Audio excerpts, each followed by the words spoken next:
Hi all, അസ്സലാമലൈക്കും. Welcome back to Silna's kitchen. ഇന്നത്തെ നമ്മുടെ റെസിപ്പി ഒരു അടിപൊളി ടേസ്റ്റി ആയിട്ടുള്ള നല്ലൊരു പലഹാരത്തിൻ്റെ റെസിപ്പിയാണ്. കുട്ടികൾക്കും വലിയവർക്കും ഒരുപോലെ ഇഷ്ടാവുന്ന നല്ല ഹെൽത്തി ആയിട്ടുള്ള നല്ല ടേസ്റ്റി ആയിട്ടുള്ള ഒരു പലഹാരത്തിൻ്റെ റെസിപ്പിയാണ്. അതുകൊണ്ട് തന്നെ ഈ വീഡിയോ സ്കിപ്പ് ചെയ്യാതെ മുഴുവനായിട്ടും കണ്ടേക്കണേ. എന്നാൽ മാത്രമേ ഞാൻ ഈ റെസിപ്പി എങ്ങനെയാണ് തയ്യാറാക്കി എന്നുള്ളത് മനസ്സിലാവുള്ളൂ. ഇനി നമുക്ക് റെസിപ്പിയിലോട്ട് അടക്കാം. അപ്പോൾ ഈ ഒരു പലഹാരം തയ്യാറാക്കാനായി ഞാനിവിടെ ഒരു പഴുത്ത നേന്ത്രപ്പഴം എടുത്തിട്ടുണ്ട്. ഒരു മീഡിയം പഴുപ്പുള്ള പഴമാണിത്. ഒരുപാട് നന്നായി തൊലിയൊക്കെ കറുത്ത നല്ലപോലെ പഴുത്ത പഴമാണെന്നുണ്ടെങ്കിലും കുഴപ്പമൊന്നുമില്ല, അതും നല്ല ടേസ്റ്റ് ആയിരിക്കും. ഇനി ഈ പഴം ഒന്ന് കട്ട് ചെയ്തെടുക്കാം. ഇപ്പോൾ ഞാൻ ഈ ഒരു വലിപ്പത്തിൽ കട്ട് ചെയ്തെടുത്തിട്ടുണ്ട്. ഇനി ഇത് മാറ്റി വെച്ചേക്കാം. ഇനി അടുത്തതായി ഒരു പാൻ സ്റ്റൗവിലേക്ക് വെച്ചിട്ട് അതിലേക്ക് ഇനി ഒരു വെളുത്ത എള്ളാണ് ഇട്ട് കൊടുക്കുന്നത്. ഇതൊരു 125 ml കപ്പിൻ്റെ അളവാണ്. ഇതിൽ 1/4 കപ്പേ എടുത്തിട്ടുള്ളൂ. അതായത് ഒരു 100 ml അളവിലാണ് ഞാനിപ്പോൾ ഈ വെള്ള എള്ള് എടുത്തിട്ടുള്ളത്. ഇനി ഇതിലേക്കൊരു 3 ഏലക്ക ഇട്ട് കൊടുക്കാം.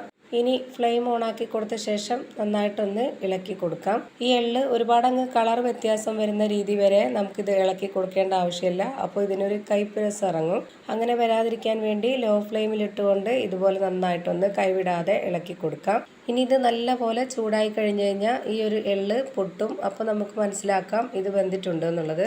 ഇപ്പോൾ ഈ എള്ള് നല്ലപോലെ ചൂടായതിന് ശേഷം അവിടുന്ന് ഇവിടുന്നൊക്കെ ആയിട്ട് ഓരോന്ന് പൊട്ടുന്നുണ്ട്. ആ ഒരു പരുവാകുമ്പോൾ നമുക്കിതിൻ്റെ ഫ്ലെയിം ഓഫ് ചെയ്യാം. ഇനി ചൂടോടെ തന്നെ ആ ഒരു പാനിൽ വെച്ചിരിക്കരുത്, പെട്ടെന്ന് തന്നെ അതൊരു വേറെ പാത്രത്തിലേക്ക് മാറ്റണം. ഇപ്പോൾ ഞാനിതാ ഇതുപോലൊരു പാത്രത്തിലേക്ക് ഇട്ട് കൊടുത്തിട്ടുണ്ട്.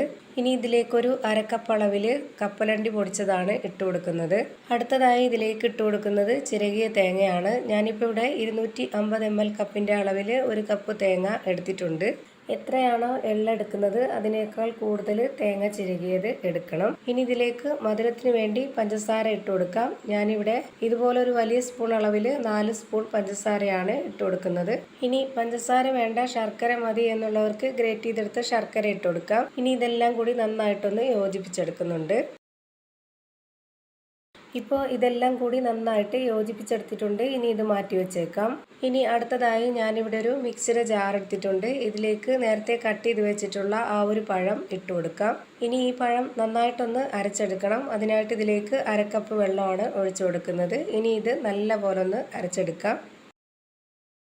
ഇനി അരച്ചെടുത്ത പഴം ഒരു പാത്രത്തിലേക്ക് ഒഴിച്ചു കൊടുക്കാം.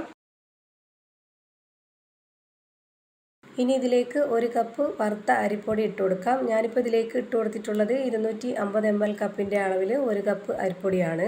അടുത്തതായി ഇതിലേക്ക് ഒരു അരക്കപ്പ് അളവിൽ ഗോതമ്പ് പൊടി ഇട്ട് കൊടുക്കാം. ഇനി ഇതിലേക്ക് ആവശ്യത്തിനുള്ള ഉപ്പിട്ട് കൊടുക്കുന്നുണ്ട്. ഇനി ഞാനിതിലേക്ക് ഒരു കളർ കിട്ടാൻ വേണ്ടി മഞ്ഞൾപ്പൊടിയാണ് ഇട്ട് കൊടുക്കുന്നത്. ഒരു നുള്ള് മഞ്ഞൾപ്പൊടി ഇട്ട് കൊടുത്തിട്ടുണ്ട്. ഇതിട്ട് കൊടുക്കണമെന്ന് നിർബന്ധമൊന്നുമില്ല, വീഡിയോയ്ക്ക് കാണാനൊരു ഭംഗിക്ക് വേണ്ടി മാത്രം ഇട്ട് കൊടുത്തതാണ്. ഇനി ഇത് കൈവച്ച് നന്നായിട്ടൊന്ന് യോജിപ്പിച്ചെടുത്ത ശേഷം ഇത് കുഴച്ചെടുക്കണം. ഈ ഒരു പഴത്തിൻ്റെ നനവ് മാത്രം മതിയാവില്ല, നമുക്ക് കുറച്ചുകൂടി വെള്ളം ഒഴിച്ചു കൊടുക്കേണ്ടി വരും. ആദ്യമേ തന്നെ വെള്ളം ഒഴിച്ചു കൊടുക്കാതെ ഇതുപോലെ പഴത്തിൻ്റെ മിക്സിൽ ആദ്യം നന്നായിട്ടൊന്ന് യോജിപ്പിച്ചെടുത്ത ശേഷം പിന്നീട് വേണമെന്നുണ്ടെങ്കിൽ അതിനനുസരിച്ച് വെള്ളം ഒഴിച്ചു കൊടുത്തിട്ടൊന്ന് കുഴച്ചെടുക്കാം.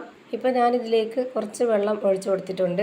ഇതുപോലെ കുഴച്ചെടുക്കുമ്പോൾ കയ്യിൽ മാവ് ഒട്ടിപ്പിടിക്കുന്ന പരുവാകുമ്പോൾ നമുക്കിതിലേക്ക് കുറച്ച് എണ്ണ ഒഴിച്ചു കൊടുത്തിട്ട് നന്നായിട്ട് കുഴച്ചെടുക്കാം. ഇപ്പോൾ ഞാൻ ഈ മാവ് നന്നായിട്ട് കുഴച്ചെടുത്തിട്ടുണ്ട്. ഇനി നമ്മുടെ കയ്യിൽ കുറച്ച് എണ്ണ ഒന്ന് സ്പ്രെഡ് ചെയ്തതിന് ശേഷം ഇതിൽ നിന്ന് കുറച്ച് മാവ് എടുത്തിട്ട് ഒന്ന് ബോൾസ് ആക്കി എടുക്കാം. കുറച്ച് വലിപ്പത്തിൽ വേണം എടുക്കാനായിട്ട്, നന്നായിട്ട് ചെറുതാവണ്ട. ഞാനിപ്പോൾ ഈ ഒരു വലിപ്പത്തിൽ ബോൾസ് ആക്കി എടുത്തതിന് ശേഷം ഒന്ന് കൈകൊണ്ടൊന്ന് പ്രസ് ചെയ്തെടുത്തിട്ടുണ്ട്.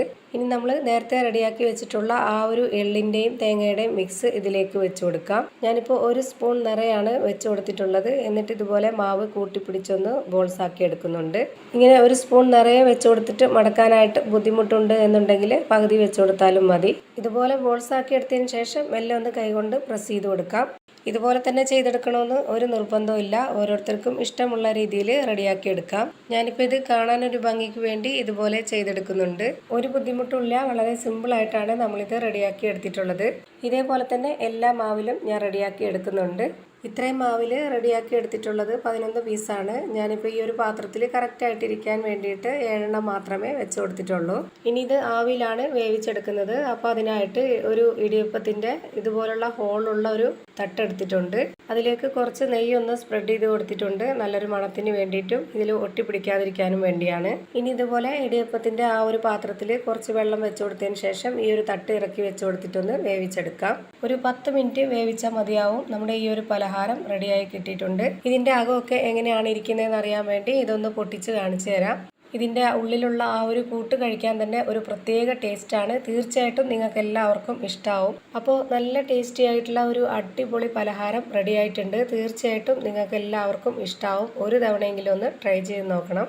അപ്പോൾ ഇത്രയേ ഉള്ളൂ ഇന്നത്തെ വീഡിയോ ഇഷ്ടമായാൽ ലൈക്ക് ചെയ്യാനും കമൻറ്റ് ചെയ്യാനും ഷെയർ ചെയ്യാനും മറക്കരുത്. ഞാനിടുന്ന പുതിയ വീഡിയോസ് നോട്ടിഫിക്കേഷനായിട്ട് കിട്ടുന്നതിന് വേണ്ടി സബ്സ്ക്രൈബ് ചെയ്ത് ബെല്ലൈക്കൺ അമർത്തി അതിൽ ഓൾ എന്ന ഓപ്ഷൻ എനേബിൾ ചെയ്ത് കൊടുക്കാനും മറക്കരുത്. പുതിയൊരു വീഡിയോയുമായി വീണ്ടും വരും. Thank you for watching.